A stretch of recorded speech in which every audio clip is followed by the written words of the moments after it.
আজ আমি বানিয়েছি পাকা আমের বরফি। খুব সুন্দর খেতে হয় এটা। আপনারা বাড়িতে অবশ্যই এটা ট্রাই করতে পারেন।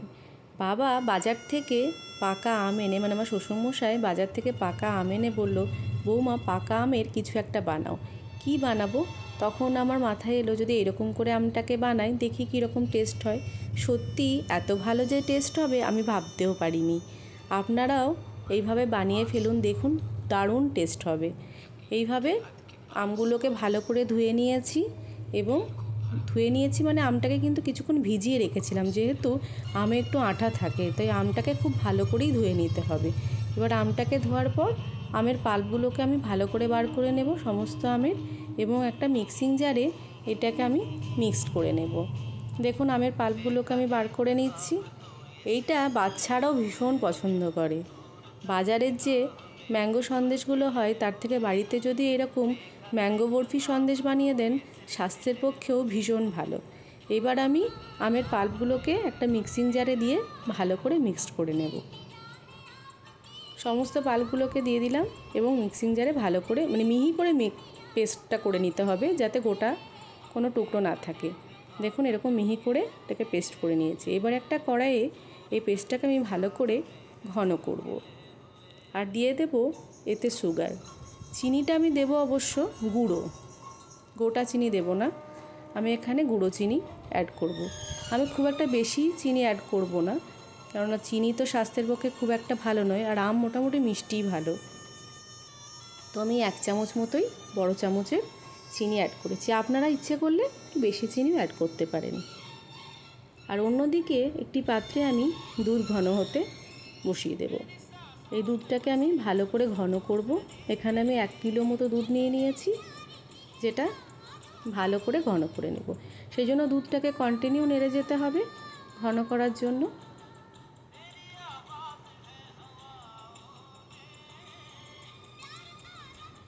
এদিকে আমের পাল্পটাও ফুটে উঠেছে, এটা খুব ভালো করে নেড়ে নেব। এদিকে দুধটাকেও ঘন করব, ওদিকে আমটাকেও ভালো করে নাড়াচাড়া করে নেব। দেখুন আমের পাল্পটা বেশ ঘন হয়ে এসেছে।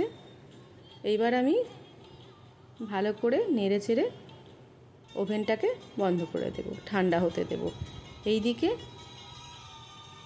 এটাকেও ভালো করে ঘন করে নেব। যতক্ষণ না ঘন হচ্ছে কন্টিনিউ নেড়ে যাব। এইবার দেখুন নিয়ে নিয়েছি কিছুটা আমন্ডটাকে এরকম গুঁড়ো করে নেব। এই আমন্ড গুঁড়োটা এই দুধের মধ্যে আমি দিয়ে দেব। গুঁড়োটা দিয়ে দিলাম, দিয়ে আবার দুধের সাথে ভালো করে মিশিয়ে নেব। আমি আবারও বলছি, আমি এখানে কিন্তু খুব বেশি চিনি অ্যাড করিনি। আপনারা চাইলে যারা মিষ্টি বেশি খান তারা অবশ্যই একটু চিনি অ্যাড করে দেবেন। আর এখানে নিয়ে নিয়েছি আমি গ্রেট করা পনিরটাকে দিয়ে দিলাম। এই ভালো করে দুধের সাথে আমি মিশিয়ে নেব। মিশিয়ে যতক্ষণ না দুধটা ঘন হচ্ছে ততক্ষণ কন্টিনিউ নেড়ে যাব।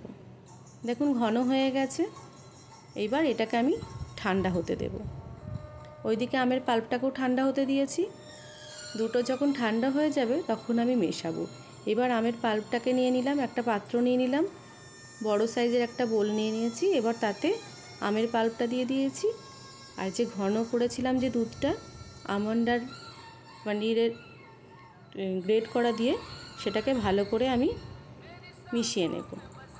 খুব সুন্দর করে এটাকে মেশাতে হবে আমের সাথে, যাতে ভালো করে মিশে যায়। সেজন্য বেশ ভালো করে অনেকক্ষণ ধরেই এটাকে মিশিয়ে নিতে হবে। এইবার আমি দিয়ে দেবো এতে একটু ফুড কালারটা দিলে কি হয়, দেখতে আরও সুন্দর হয়। এইবার আমি একটা এয়ারটাইট কন্টেনার নেব, যেটার মধ্যে এইটাকে আমি ঢেলে দেব। ভালো করে মেশানো হয়ে গেছে। এবার আমি একটা কন্টেনার নিয়ে নিয়েছি এবং এই মিশ্রণটাকে আমি ঢেলে দেব। কন্টেনারটা ঠিক এই রকম টাইপের নেবেন, যাতে বরফির সাইজে কাটতে সুবিধে হয়। এইবার ওপর থেকে আমি কিছু ড্রাই ফ্রুটস ছড়িয়ে দেবো। এখানে আমি আমন্ড নিয়ে নিয়েছি, কিছুটা কাজু, কিছুটা কিশমিশ আর কিছুটা পেস্তা দিয়ে ওপর থেকে ছড়িয়ে দেব এবং এটাকে টাইট করে দেব। আবার এরকম আরেকটা পাত্র আমি নেব, দিয়ে আবার যে বাকি মিশ্রণটা আছে সেইটা দিয়ে ওই একই প্রসেসে রেখে দেব। এই রকম করে মোটামুটি এটাকে 6 থেকে 7 ঘন্টা ফ্রিজে রাখতে হবে।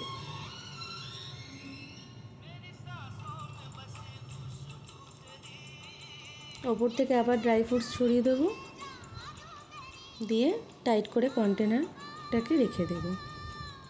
আপনারা 6 থেকে 7 ঘন্টা পর এটাকে বার করে নেবেন। এইভাবে টাইট করে দিলাম এবং ফ্রিজে রেখে দিলাম।